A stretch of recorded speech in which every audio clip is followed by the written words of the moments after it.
जय गुरु जी, शुक्राने गुरु जी, सारे संगत को जय गुरु जी। संगत जी, हमें पल पल अपने गुरु महाराज जी का शुक्राना करते रहना चाहिए, जिन्होंने हमें सांसें दी, जिंदगी दी, हमारी ज़िंदगी में से कष्ट सत्संग सुना सुना के कष्ट ख़त्म किए। इसलिए संगत जी, गुरु महाराज जी आपसे कभी भी कुछ नहीं चाहते, वो हमेशा यही चाहते हैं कि मेरी संगत जितना शुक्राना करेगी उतना ही उनका भला होगा। शुक्राना करने में बहुत शक्ति है। जी संगत जी, आओ हम भी आज का शुक्राना सेशन अपने गुरु महाराज जी के साथ, गुरु जी के पवित्र मंत्र जाप के साथ आज का शुक्राना सत्संग शुरू करते हैं। आके बोलिए, जितना बोलेंगे आप उतने आपके कष्ट कटेंगे। ओम नमः शिवाय, शिव के सदा सहाय। ओम नमः शिवाय, गुरु जी सदा सहाय। जय ओम नमः शिवाय, शिव जी सदा सहाय। ओम नमः शिवाय, गुरु जी सदा सहाय। गुरु महाराज जी के चरणों में कोटि कोटि नमन। संगत जी की तरफ से भी और गुरु महाराज मेरी तरफ से भी हम सबको आप ब्लेसिंग्स दीजिए। गुरु महाराज जय गुरु जी। इससे पहले जो गुरु जी के चरणों में लाइक सब्सक्राइब समर्पित करे, उसके घर में सुख समृद्धि की कभी कमी ना करें। हमारे प्यारे गुरु जी उन्हें भरपूर दें। गुरु महाराज उनकी हर इच्छा को पूर्ण करें। संगत जी, आज आप अपने आप से एक सवाल पूछिए। आज आपने अपने आप से ही एक सवाल पूछना है।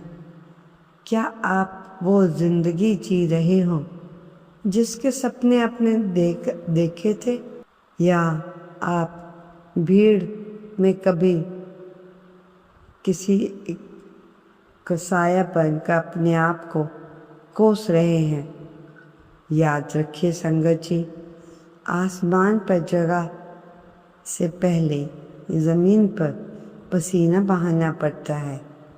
लोग कहते हैं वक्त बदलता है, पर वक्त को कोई नहीं बदल सकता।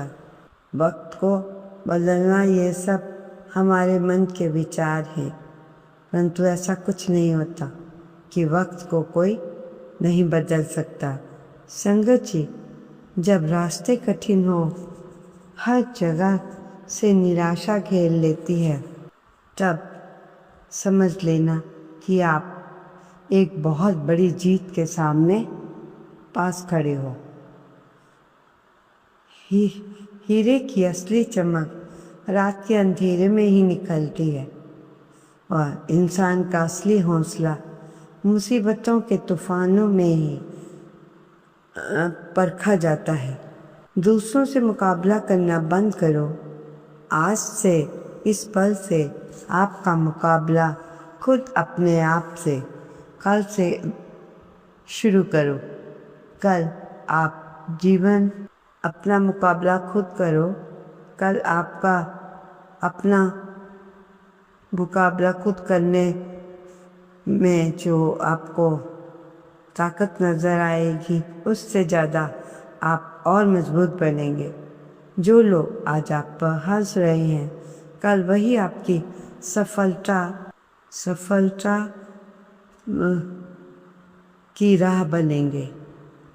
बहाने बनाना छोड़, क्योंकि बहाने कभी सच नहीं होते।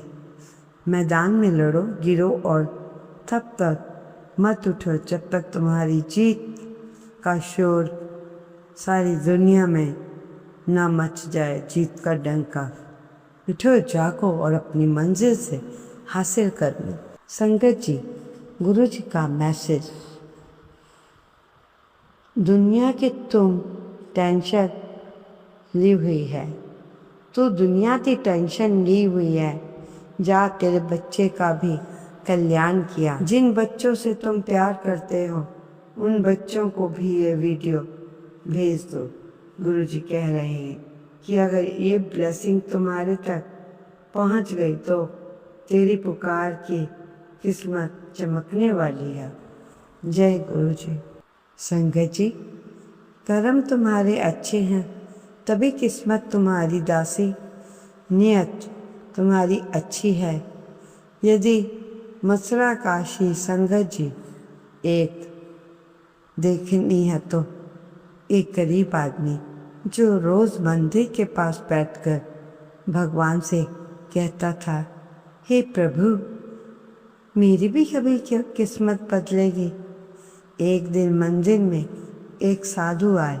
उन्होंने उसकी व्यक्ति की बात सुन ली और उसे बुलाकर पूछा, तुम रोज भगवान से क्या मांगते हो? तो गरीब आदमी बोला, धन, सुख और अच्छी किस्मत। साधु मुस्कुराए और बोले, किस्मत बदलने से पहले अपने कर्म बदल कर देखो। उस दिन तो वो आदमी मंदिर में आने वाले लोगों की मदद करने लगा। किसी का सामान उठा देता, किसी को पानी पिला देता, बदले में कुछ नहीं मांगता। कुछ महीनों बाद एक व्यापारी ने उसकी ईमानदारी देखकर कहा कि वो उसे काम पर रख लेगा। धीरे धीरे उसकी ज़िंदगी बदल गई। तब उसे समझ आया भगवान ने उसकी किस्मत नहीं बल्कि भगवान ने उसके अच्छे कर्मों का रास्ता खोल दिया। या इसलिए अच्छी नियत रखना। नियत साफ हो, कर्म अच्छे हों तो भगवान को ढूंढने की ज़रूरत नहीं पड़ती। जहाँ सच्चाई है वही परमात्मा है। जब गुरुजी लिखना मत भूलना। जय गुरुजी, लिखना मत भूलना।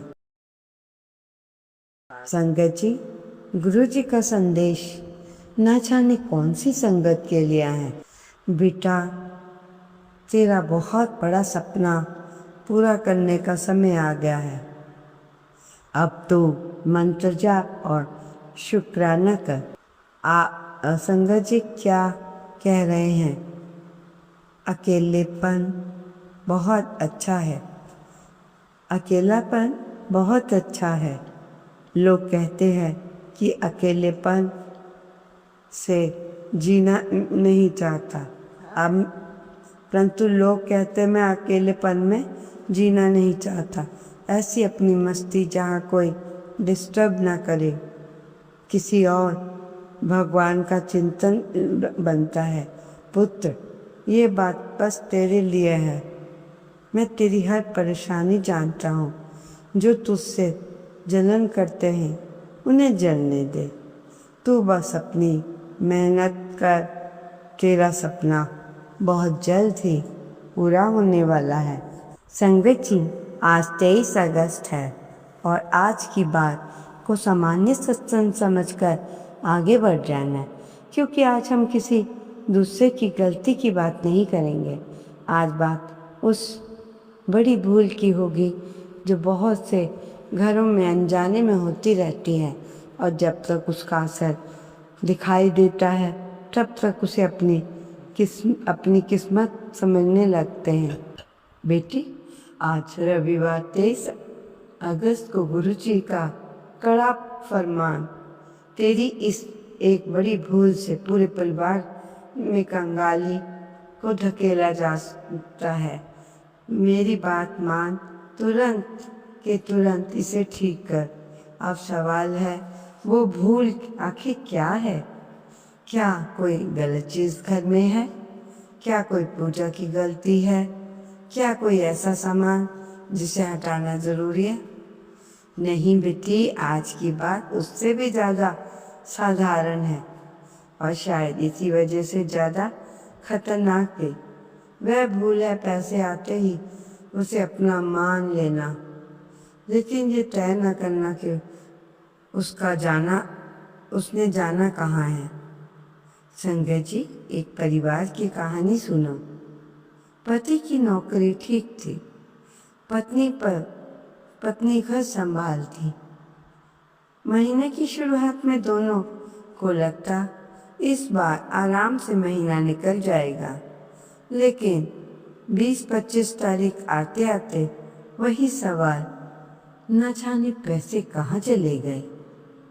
कभी बच्चे के लिए कुछ खरीदा, कभी घर के लिए कुछ सामान, और कभी बाहर खाना, कभी किसी रिश्तेदार की मदद करना, कभी ऑनलाइन शॉपिंग, कभी ऐसा खर्च जिसे उस समय में ज़रूरी लगा। हर खर्च अकेला देखा तो छोटा, लेकिन महीने के अंत में सब मिलकर बड़ा हो जाता। फिर एक बार एक वाक्य शुरू हो जाता है, हमारे घर में पैसा टिकता क्यों नहीं है? बेटी, पैसा टिकता नहीं था, यह पैसों को टिकाने की व्यवस्था ठीक नहीं थी। फर्क समझ रही है ना बेटी? फर्क अब यहाँ से बहुत ध्यान से सुन। एक दिन उस परिवार ने सिर्फ एक काम किया। उन्होंने अगले दिन का हर खर्च लिखना शुरू किया, चाय से लेकर बड़ी खरीदारी तक। पहली बार उन्हें पता चला कि समस्या उतनी बड़ी नहीं थी जितनी वो समझ रहे थे। असली समस्या ये थी कि उन्हें अपने पैसे का रास्ता पता ही नहीं था।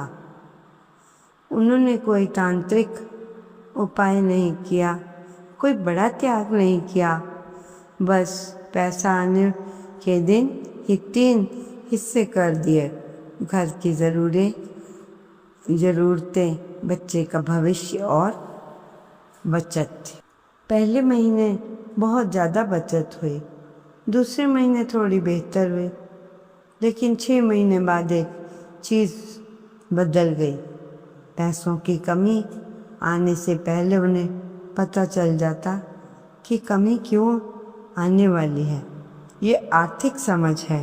आज के सत्संग में इसी बात को कंगाली का ताला कह रहा, क्योंकि हर बार शरीर कमाई की वजह से नहीं, बिना दिशा वाली कमाई की वजह से परेशान रहता है। अब एक और बात सुनो। एक माँ अपने बच्चे के लिए हर रोज कुछ खरीद देती थी। बच्चा कुछ मांगता, वो कहती ले लो। उसे लगता था कि बच्चे को किसी चीज़ की भी कमी ना रहे, लेकिन धीरे धीरे बच्चे को चीज़ों की कीमत समझना बंद हो गई। नया खिलौना कुछ दिन बाद कोने में पड़ा मिला, एक नया गैजेट आया, कुछ समय बाद अगली चीज़ चाहिए। माँ सोचती रही कि मैं अपने बच्चे को सुख दे रही हूँ, लेकिन अनजाने में उसे सुविधा की आदत दे रही। एक दिन उसने तरीका बदला। जब बच्चा कोई चीज़ मांगता वह तुरंत हाँ नहीं करती। वह पूछती, तुझे ये क्यों चाहिए? आज क्या ज़रूरत आ पड़ी? अगर सिर्फ इच्छा है तो कहती है इस महीने की लिस्ट में से डाल देते हैं, अगर अगले महीने की ज़रूरत लगे तो देखेंगे। पहले बच्चों को बुरा लगा, लेकिन कुछ महीनों बाद वही बच्चा अपनी चीज़ों का ध्यान रखने लगा। तो उसे समझ आया, पैसा सिर्फ खर्चने की चीज़ नहीं, पैसा मेहनत से आता है, और मेहनत से आया पैसा अगर बिना सोचे समझे चला जाए तो अगली ज़रूरत के समय हमें वही पैसा परेशान करता है। संगत जी, ये छोटी छोटी सी भूल है जिसे हम अक्सर बरकत नहीं ये कहकर छोड़ देते हैं। आज रविवार है, रविवार को बहुत लोग घर में बैठते हैं, अगले सप्ताह की तैयारी करते हैं। तो आज एक प्रयोग करो, पूरे घर की सफाई करने से पहले अपने खर्च की सफाई करो। पिछले 7 दिनों के खर्च देखो, जो ज़रूरी है उसे अलग करो, जो सिर्फ आदत में हुआ उसे पहचानो, और जो खर्च देख कर तुम्हें लगे कि ये खर्च ये नहीं करना चाहिए तो उसे ईमानदारी से स्वीकार करो। किसी को दिखाने के लिए नहीं, अपने लिए, क्योंकि जिस समस्या का नाम हमें पता चल रहा है उसका सम्मान ढूंढना आसान हो जाता है। और बेटी, अगर मैं आर्थिक स्थिति से परेशानी आती है तो उसका पूरा बोझ अपने बच्चे के सिर पे मत डालना। उसे ये मत कहना कि हमारे पास पैसे नहीं इसलिए तो कुछ नहीं कर सकता। इसके बजाय उसे बताना हम अभी हर चीज़ नहीं खरीद सकते, लेकिन इसका मतलब ये नहीं कि हमारा भविष्य छोटा है। उसे स्किल दिखाओ, मेहनत की आदत डाल दो, उसे पैसे का मूल्य समझाओ, उसे ये सिखा दो कि आज हम अपने साधनों में भी वो व्यक्ति बहुत आगे जा सकता है। उसके पास सीखने की इच्छा और सही दिशा है, क्योंकि हर बार माता पिता बच्चे के भविष्य के लिए इतना पैसा खर्च करना चाहते हैं कि वो भूल जाते हैं बच्चे को सबसे महंगी चीज़ नहीं, सबसे अच्छी दिशा चाहिए। और इस बात का एक बहुत दूसरा पहलू है जो शायद आज ज़्यादा लोगों को चुभेगा।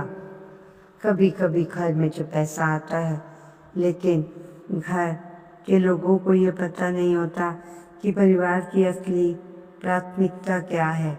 एक व्यक्ति नया फ़ोन लेने की सोच रहा है, दूसरा कर्ज की चिंता कर रहा है अपने पुराने, तीसरा बच्चे की फीस के लिए परेशान है, चौथा कह रहा है घर में पैसा नहीं है। अगर आप सबकी दिशा अलग है तो कमाई कितनी भी हो तनाव बना रहेगा। इसलिए आप आज परिवार बैठकर एक सवाल पूछना, अगले 3 महीनों में हमारे घर की सबसे ज़रूरत फाइनेंशियल टर्टी है, लेकिन सिर्फ एक हो सकता है कर्ज कम करना, हो सकता है बच्चे की शिक्षा, हो सकता है इमरजेंसी फंड बनाना, हो सकता है किसी ज़रूरी रिपेयर का खर्च। जब प्राथमिकता साफ हो तो पैसा भी ज़्यादा समझदारी से इस्तेमाल होने लगता है। और बेटी, यही कारण है कि आज गुरुजी के कड़े फरमान हो, डर की तरफ मत सुनना, उसे ये एक चेतावनी की तरह सुनना। कहीं ऐसा तो नहीं कि हम बरकत मांग रहे हों, लेकिन जो हमारे पास बरकत है उसका हिसाब नहीं रखा। अगर ऐसा है तो आज से ठीक करना शुरू कर दो, क्योंकि बदलाव के लिए सोमवार का इंतज़ार मत करना।